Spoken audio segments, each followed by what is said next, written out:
backwards. What you have here is a state at its weakest point.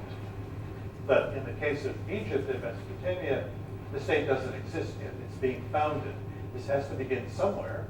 And so what happens is that limited resources that the temple authority has, or the pharaoh, who is mostly a demigod at this point, is that he takes what resources he's got, and somebody figures this process out.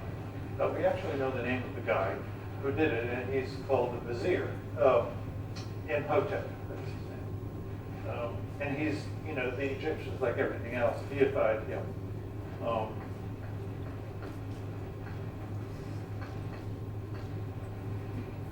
So he's the vizier, or the prime minister, or the smartass who actually figured all of this out. And obviously, at some point, it's trial and error. But at another point, it isn't trial and error.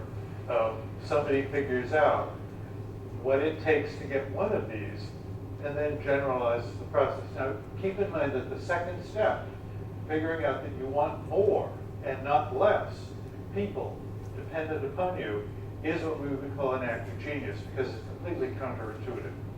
This is what the Hoover administration did not do during the Great Depression. Paul Mellon, who did give us the National Gallery, paid off the national debt. What happens in the next administration is the national debt skyrockets, because with 22% unemployment, you're not going to have a solid federal government. You're going to have a rebellion on your hands, and we did. We had a huge rebellion on our hands. And the question about how to put people back to work is, of course, all this stuff. Bridges, roads, infrastructure, railroads, Federal Triangle downtown. If you want to see a pyramid, but written flat, it's Federal Triangle. Go down and look at it. It starts at the Treasury and it ends at the National Gallery. It was all built at once. It's all the same. These are great federal buildings. They are huge on the inside, extremely ugly artificial mountains. It takes nothing to do them. So one of the things you want to see is that these things are not simple to design, but they're simple to build. They're just made of large identical blocks of not adobe, but tough granite. Now you understand why it's tough. You want a lot of workers. So, and you want a lot of workers competing with each other. One of my favorite stories about this comes from Salt Lake City. Nobody really could figure out why, shortly after Salt Lake was founded and run by Brigham Young, he had the temple built, not the tabernacle, but the temple. And one of the things that he had to decide was the temple was going to be made of granite. And then one of the things that is on the temple, now erased, unfortunately, were the signatures of the guys who actually hauled the stones, so they would have competitions with each other to see who could do it either faster or bigger or better. So one sees not enslaved labor from Africa or workers subject to any kind of authority other than volunteer authority. One of the issues at this is that the people have to be willing to do it. Johnson's people in the Great Depression, or after the Great Depression was being dealt with, were willing to work. And that's one of the problems that you have to see is going on here. People want to work. And so they, as long as you pay them something, they will do the work. Okay, so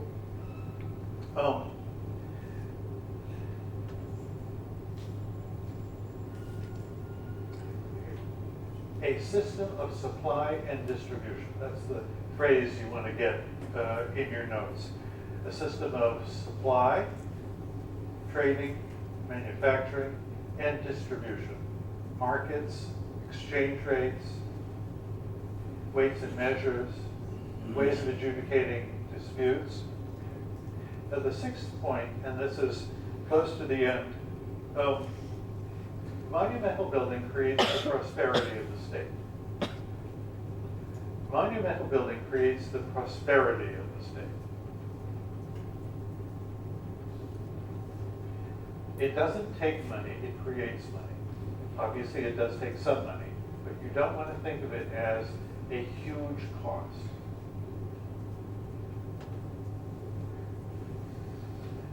So by the time this process gets started and is finished, the state is prosperous. So monumental building and the deficits or spending that are associated with it create prosperity in this model. And they solidify the state. They unify the state. So there are two processes. People come to believe in the state, and the state has enough money to take care of them.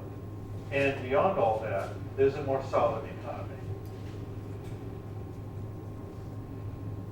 So pyramid building unified the state, and it also created its authority. And the final point, yeah, go ahead. Well, it started his statement, but also a question: is this the idea behind stone circles? When I gave the lecture, basically I was starting with this lecture, but I hadn't given it yet. But you got the answer to what I'm asking you to think about. Can you think of other examples? And certainly the largest of those stone circles and the most complex have to be an example of this. And we don't know. So you're saying what we should say, which is, does this hypothesis apply to stone circles? And I think it does. And I used that in the lecture earlier, I guess it was a week ago, to say that's why there are so many of them. So what you have to do to get so many of them is you want to see that much of Britain is filled with very tiny kingdoms that have enough resources and enough labor to put those up. But let's say that you want to ask the following question. These things are built in 100 years, and then there are no more built.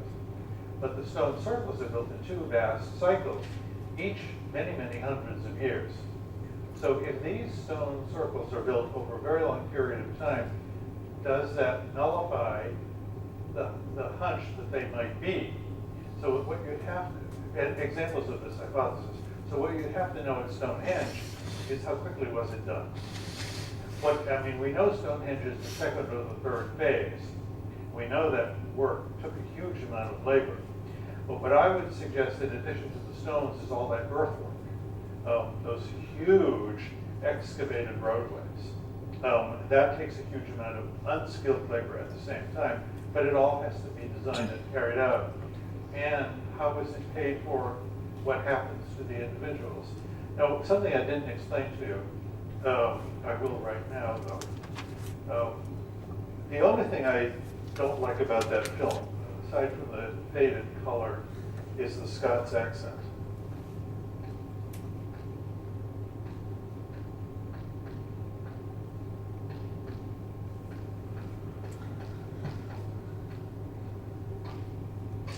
The impressions on the stones are called cup and ring markings, and it is a hieroglyphic system that has never been read.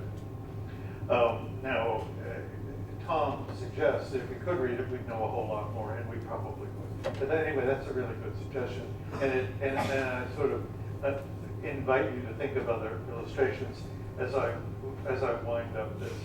So the seventh and final point is that monumental building is the last act of the sacred state.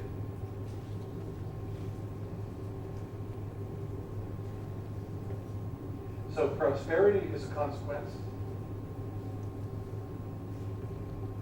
And when that consequence is met, building these big buildings with your own tax money is seen as exploitation.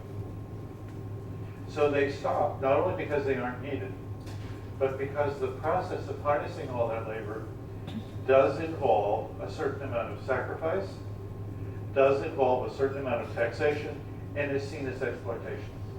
And that's another part of it that stops it. It's not needed, but it's also resented. However, there is a level of technical skill and administrative skill that exists that no longer makes any of this necessary, and the precise knowledge that comes as a consequence. Now, the last act of the sacred state leads us to an understanding that a secular state, a king with an army to protect the state and to protect all of this money that comes as a consequence, all of this prosperity comes into existence.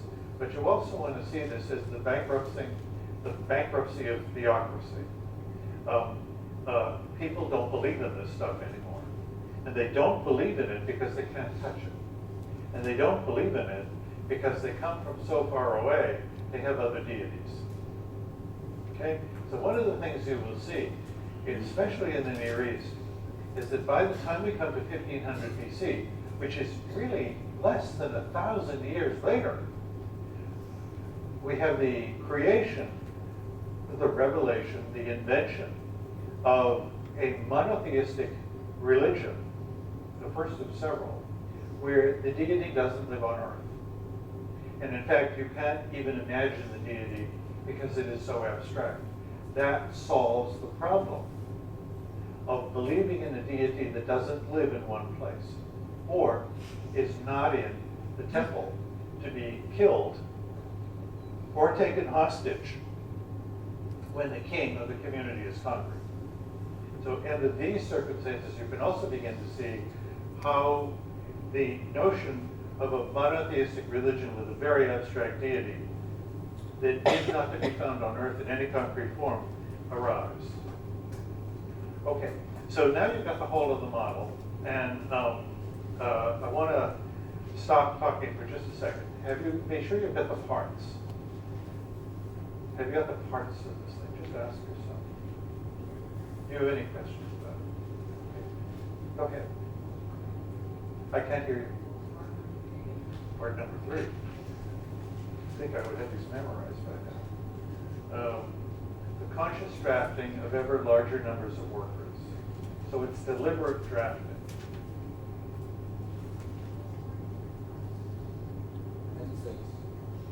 Wow, okay, good for you. Part number 5 is a whole new system, and a far improved system of supply and distribution. And what you really want to see is manufacturing of large numbers of duplicable, identical goods of very high quality that are cheap, coupled with a very large number of densely populated people who have to be served. That's supply and distribution. But also, if you're going to make rope, you have to have the kinds of things that have to come from a long way off. And the same thing with copper and all the rest of that. Did somebody ask for 6? Okay.